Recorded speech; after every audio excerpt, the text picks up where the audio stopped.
Hi guys, so as a lot of you know, I'm having a baby soon and I've decided to go on a hiatus from Sweet Potato Soul.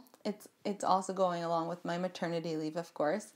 I really want to disconnect from work and social media and just be able to spend time with our new baby. And as I get up to the point where I have the baby, I want to just have more time to relax and to prepare for the birth. So I'll be back, of course. You'll see me in a couple months here on YouTube.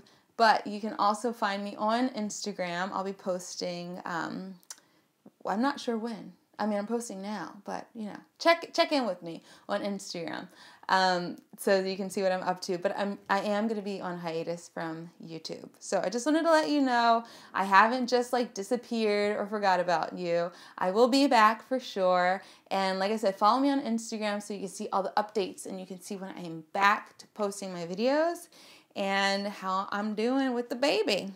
Yeah, and I'll see you guys very soon in a couple months or a few months in the spring, for sure. Hasta luego.